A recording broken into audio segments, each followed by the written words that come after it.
Hello students, मैं जया जैन और मेरे YouTube channel lecture by Jaya में आप लोगों का स्वागत है। आज हम लोग अर्थशास्त्र के बहुत ही महत्वपूर्ण प्रश्न पढ़ने वाले हैं। स्वीट आंसर मिलेंगे आप लोगों को। आपको पूरा वीडियो देखना है, स्किप बिल्कुल भी नहीं करना है। वीडियो अच्छा लगे तो लाइक करना, मेरे चैनल को सब्सक्राइब करना है। तो सभी प्रतियोगी परीक्षाओं के लिए जिसमें अर्थशास्त्र विषय है उन सभी के लिए यह वीडियो बहुत ही हेल्पफुल रहेगा। एक एक नंबर वाले प्रश्नों का वीडियो बन रहा है, छोटे छोटे वीडियो बनेंगे और सारे वीडियो आप लोग को लगातार देखते रहना है। यदि आपने ये सारे वीडियो देखे हैं तो आपकी तैयारी 100% होती रहेगी। स्क्रीन पर 4 ऑप्शन दिखाई दे रहे हैं। अर्थव्यवस्था को पूंजीवादी, समाजवादी, मिश्रित तीनों रूपों में वर्गीकृत किया जा सकता है। निम्नलिखित में से किस अर्थव्यवस्था में निजी एवं सार्वजनिक क्षेत्र का सह अस्तित्व पाया जाता है? निजी और सार्वजनिक सह अस्तित्व मिश्रित अर्थव्यवस्था में पाया जाता है। जब कुल उपयोगिता अधिकतम होती है तब सीमांत उपयोगिता कैसी होती है? सीमांत उपयोगिता तब शून्य होती है। गिफिन वस्तुओं के लिए मांग की कीमत लोच कैसी होती है? तो ये ऋणात्मक होती है। गिफिन वस्तुओं की कीमत कम होने पर भी उसकी मांग पर ज्यादा प्रभाव नहीं पड़ता है क्योंकि वह निम्न कोटि की वस्तुएं होती है। वस्तु की उस मात्रा को क्या कहते हैं जिसे विक्रेता निश्चित समय बाजार तथा कीमत पर बेचने के लिए तैयार हो? उसे पूर्ति कहते हैं। पूर्ति की परिभाषा पूछी जाए तो ये लिख सकते हैं।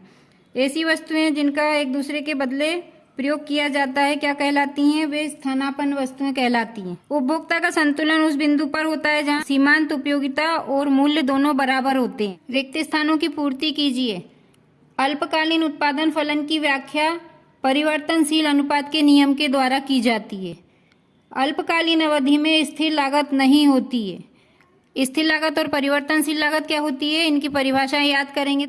उत्पादन बंद कर देने पर परिवर्तनशील लागत शून्य हो जाती है क्योंकि परिवर्तनशील लागत पूंजी, श्रमिक ये सब होते हैं। भूमि, भवन, मशीन उत्पादन बंद कर देने पर भी वहीं रहते हैं, इसलिए उत्पादन बंद कर देने पर परिवर्तनशील लागत शून्य हो जाती है, लेकिन स्थिर लागत कभी भी शून्य नहीं होती है। कम कीमत पर कुल पूर्ति स्टॉक मांग से कम होती है। सही जोड़ी बनाइए।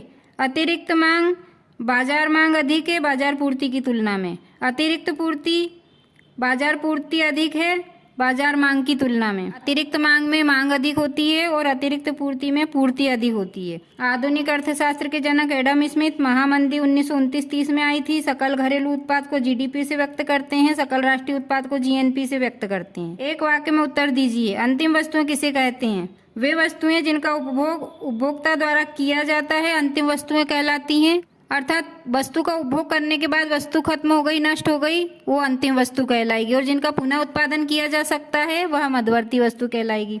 मूल्यह्रास किसे कहते हैं? उत्पादन के साधनों की घिसावट को मूल्यह्रास कहते हैं। जैसे मशीनें चलाते चलाते घिस जाती है तो उसका मूल्यह्रास हो जाता है, यानी कि मूल्य कम हो जाता है।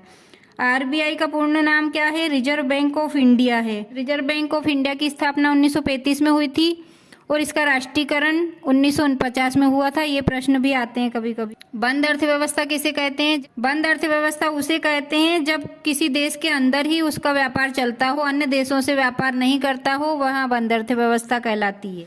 बचत फलन किसे कहते हैं? बचत और आय के बीच के संबंध को बचत फलन कहते हैं। अब बचत और आय का संबंध क्या होगा? आय ज्यादा होगी तो बचत भी ज्यादा होगी, तो आय और बचत में सीधा संबंध होगा, प्रत्यक्ष संबंध होगा। एमपीसी का पूर्ण नाम लिखिए। सीमांत उपभोग प्रवृत्ति को एमपीसी कहते हैं। जबकि आप लोग सर्च करते हैं गूगल पर तो उस पर मौद्रिक विक्षेप नीति ऐसा कुछ लिखा आता है, लेकिन एमपीसी को सीमांत उपभोग प्रवृत्ति कहते हैं और एमपीएस को सीमांत बचत प्रवृत्ति कहते हैं। सत्य असत्य लिखिए।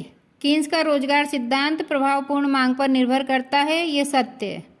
पूर्ति स्वयं मांग का सृजन करती है, यह कथन जेबी से का है, ये भी सत्य है। बाजार का नियम कीन्स ने दिया था, ये गलत है। तो बाजार नियम कीन्स ने नहीं दिया था, जेबी से ने दिया था। विकासशील राष्ट्रों के लिए घाटे का बजट उपयोगी होता है, तो ये सही है। सभी राष्ट्रों के लिए घाटे का बजट ही सही होता है। मेरे पिछले वीडियो में अभी आप लोगों को मैंने बताया था। संतुलित बजट में आय और व्यय दोनों बराबर होते हैं।